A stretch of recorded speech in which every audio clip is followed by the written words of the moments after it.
ऐसे मंदिरों का खुलासा कर चुके हैं जिन मंदिरों का रहस्य शायद आप ना जानते हो। इसी के साथ कई बार हमने आपके सामने हमारे हिंदू धर्म से जुड़े कुछ ऐसे तथ्य, कुछ ऐसे रहस्य खोले हैं जिनको शायद कोई ना जानता हो। हिंदू धर्म एक ऐसा धर्म है जहाँ पर जितनी कहानियां हो, जितने रहस्य हो, उतने कम है और लोग अक्सर इनको जानने के लिए हमेशा एक्साइटेड रहते हैं। यूट्यूब पर सर्च करते हैं, जानने की कोशिश करते हैं कि क्या सच में ऐसा है।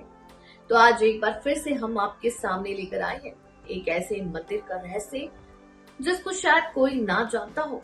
तो स्वागत है आपका हमारे चैनल नेक्स्ट टाइम न्यूज में और मैं आपके साथ साधिका कौर।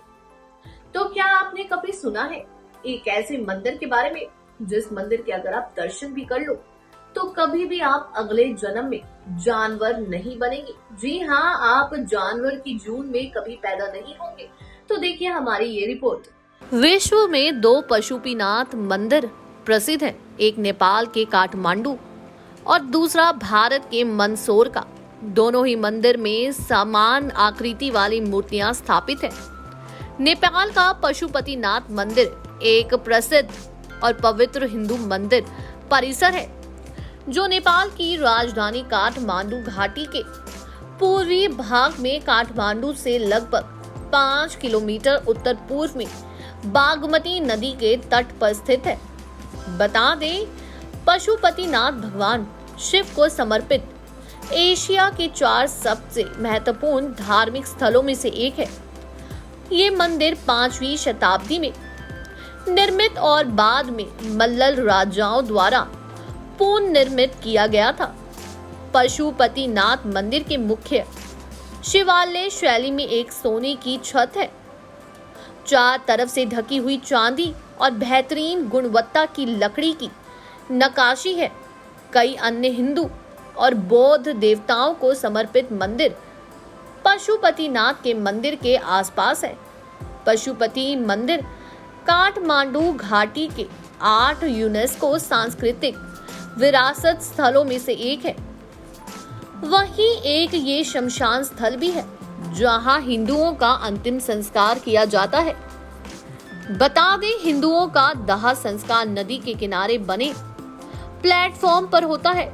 खास बात यह है कि मुख्य मंदिर के द्वार इसके अंदर केवल हिंदुओं को जाने की अनुमति है। आंतरिक गर्भगृह में एक शिवलिंगम है और इसके बाहर नदी बैल शिव के वाहन की सबसे बड़ी मूर्ति स्थापित है। पशुपतिनाथ के मंदिर में लगभग 492 मंदिर, 15 शिवालय और 12 ज्योतिर्लिंग हैं। बता दें, मान्यता है कि जो भी व्यक्ति इस स्थान के दर्शन करता है उसे किसी भी जन्म में फिर कभी पशु योनि प्राप्त नहीं होती है। हालांकि शर्त ये है कि पहले शिवलिंग के पहले नदी के दर्शन ना करें। मंदिर में अगर कोई घंटा आधा घंटा ध्यान करता है तो वो जीव कई प्रकार की समस्याओं से मुक्त भी हो जाता है। वहीं इसके पीछे की पौराणिक कथा भी है। इसकी तीसरी कथा भारत के उत्तराखंड राज्य से जुड़ी एक पौराणिक कथा से है। इस कथा के अनुसार इस मंदिर का संबंध केदारनाथ मंदिर से है। कहा जाता है कि जब पांडवों इनको स्वर्ग पर्याय के समय शिवजी ने भैंस के रूप में दर्शन दिए थे जो बाद में धरती में समा गए, लेकिन पूर्णतः सामने से पूर्व भीम ने उनकी पूंछ पकड़ ली थी। जिस स्थान पर भीम ने इस कार्य को किया था उसे वर्तमान में केदारनाथ धाम के नाम से जाना जाता है। वहीं जिस स्थान पर उनका मुख धरती से बाहर आया उसे पशुपतिनाथ कहा जाता है। पुराणों में पंच केदार की कथा नाम से इस कथा का विस्तार से उल्लेख मिलता है। बता दें, इस मंदिर की सबसे अनोखी बात यह है कि यहाँ स्थापित शिवलिंग 6 फीट ऊंचा और पंचमुखी है। इस पशुपतिनाथ लिंग विग्रह में 4 दिशाओं में 4 मुख और 5वां मुख ऊपरी भाग में है।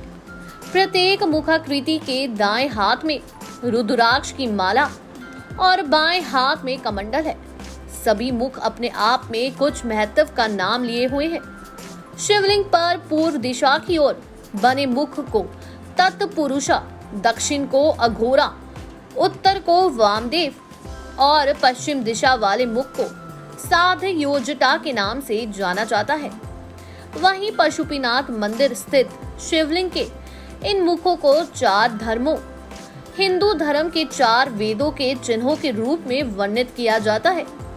इसके ऊपर के भाग को ईशान कहा जाता है। शिव पुराण के अनुसार इस शिवलिंग को ज्योतिर्लिंग के रूप में स्थापित भी किया गया था। वहीं पौराणिक कथा के अनुसार भगवान शिव यहाँ पर चिंकारे का रूप धारण कर निद्रा में थे। जब देवताओं ने उन्हें ढूंढकर वाराणसी वापस लाने का प्रयास किया तो उन्होंने नदी के दूसरे किनारे पर छलांग लगा दी। इस दौरान उनका सींग टूटकर 4 टुकड़ों में बट गया। फिर भगवान पशुपति चतुर्मुख लिंग के रूप में यहाँ प्रकट हुए थे। वहीं मंदिर के निर्माण को लेकर अभी तक कोई प्रमाणित इतिहास तो नहीं मिला, लेकिन कुछ जगह पर ये जरूर लिखा गया जाता है कि मंदिर का निर्माण सोमदेव राजवंश के पशुप्रेक्ष ने 3री सदी ईसा पूर्व में करवाया था। वही मान्यता है कि जो भी व्यक्ति इस स्थान के दर्शन करता है उसे किसी भी जन्म में फिर कभी पशु योनि प्राप्त नहीं होती है। हालांकि शर्त ये है कि पहले शिवलिंग के पहले नदी के दर्शन ना करे। मंदिर में अगर कोई घंटा आधा घंटा ध्यान करता है तो वो जीव कई प्रकार की समस्याओं से मुक्त भी हो सकता है। बता दें ये वजह है जो महादेव को यानी शिवजी भगवान को पशुपति भी कहा जाता है। वहीं पशुपतिनाथ मंदिर के बाहर एक घाट स्थित है जिसे आर्य घाट के नाम से जाना जाता है। पौराणिक काल से ही केवल इसी घाट के पानी को मंदिर के भीतर ले जाए जाने का प्रावधान है। अन्य किसी भी स्थान का जल अंदर लेकर नहीं जाया जा सकता। वहीं पशुपतिनाथ विग्रह में चारों दिशा में एक मुख ऊपर की ओर है। प्रत्येक मुख के दाएं हाथ में रुद्राक्ष की माला और बाएं हाथ में कमंडल मौजूद है। वहीं नेपाल की सामान्य जनता और स्वयं राज परिवार के लिए भी पशुपतिनाथ ज्योतिर्लिंग की उनके आराध्य देव हैं। पशुपतिनाथ मंदिर हिंदू धर्म के 8 सबसे प्रमुख स्थानों में से एक। और आपको ये जानकर भी खुशी होगी कि इस मंदिर को वैश्विक संस्था यूनेस्को द्वारा विश्व सांस्कृतिक विरासत स्थल की श्रेणी में भी रखा गया है। निश्चित तौर पर ये पशुपतिनाथ मंदिर के धार्मिक और सांस्कृतिक दोनों ही महत्व को दर्शाता है। जी हाँ, पशुपतिनाथ मंदिर कहने को तो नेपाल काठमांडू में है, लेकिन भारत से लोग वहां पर अक्सर दर्शन के लिए जाते हैं।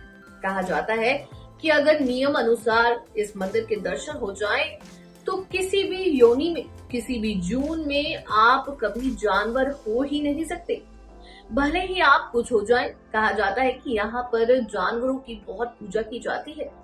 वहीं पशुपतिनाथ महादेव शिवजी को भी कहा जाता है और यही मंदिर है जिसकी वजह से महादेव शिवजी जी का नाम पशुपतिनाथ भी बना।